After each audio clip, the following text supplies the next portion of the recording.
আসসালামু আলাইকুম। চলে এলাম রাজাস ফ্যামিলি থেকে ছোট্ট একটা ভ্লগ নিয়ে। আর এটা হচ্ছে ১ মাস আগের একটা ভ্লগ, যেটা আজকে আপনাদের সাথে শেয়ার করছি। তো চলে এলাম শপ নিয়ে বাজার করতে। তো ভাবলাম ওদের যে ৳১৬০ র গরুর মাংসের অফারটা চলছে সেটা আজকে আমিও নিয়ে নিব।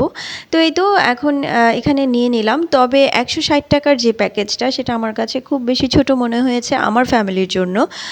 বাট ব্যাচেলরদের জন্য কিন্তু এটা বেস্ট একটা কম্বো হতে পারে। তো এইজন্য আমি ওদের ৳১৬০ র প্যাকেজটা আসলে আর নেইনি। কারণ এটা যেহেতু আমার হবে না, তাই আমি ওদের ৳৩০০ র যে প্যাকেজটা সেটা নিয়ে নিয়েছিলাম। আর এটা মনে হয়েছে যে আমার হবে। আর এদিকে কিন্তু ওদের আরও অনেক জিনিস দেখে আমার কিন্তু খুব ভালো লেগেছে। কারণ স্বপ্নে এর আগেও এসে কিন্তু এই ধরনের অফারগুলো চোখে পড়েনি। তবে এবার খুব ভালো লাগছে। ওদের খিচুড়ির একটা কম্বো ছিল বেশ ভালো।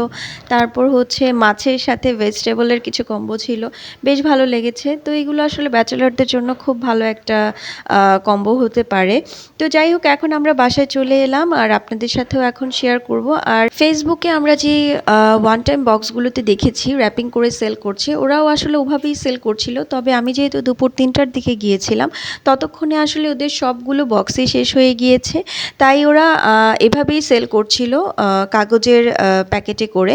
তো যাই হোক, আমরা এভাবেই নিয়ে এলাম। আর এখন আপনাদেরকে খুলে কিন্তু দেখিয়ে দিচ্ছি ৳৩০০ প্যাকেজে কি পরিমাণ মাংস আর আলু থাকে, তো সেটাই দেখাচ্ছি। আর এদিকে কিন্তু আমি গনে গনে দেখেছিলাম, এখানে প্রায় 18 পিস হচ্ছে সলিড মাংস ছিল, 2 পিস হাড্ডি ছিল, আর আলু তো দেখতেই পারছেন। তো আমার কাছে কিন্তু ওদের এই অফারটা বেশ ভালো লেগেছে। বিশেষ করে আমাদের মতো মধ্যবিত্ত মানুষের জন্য কিন্তু এটা বেস্ট একটা অফার। কারণ অনেকেই আছে যে চাইলেই গরু মাংস খেতে পারে না, তবে এই অফারটা কিন্তু মোটামুটি সবাই এভেল করতে পারবে। তো এদিকে এখন আমি মাংসটা রান্না করে নিব, আর এজন্য মাংসগুলো ধুয়ে নিতে হবে। তো সেটাই করছিলাম। আর আলুগুলোর কিন্তু খোসা ছাড়াতে হবে। আর এই ছিল আমার আজকের ব্লগ। সবাই ভালো থাকবেন, আমাদের জন্য দোয়া করবেন। আল্লাহ হাফেজ।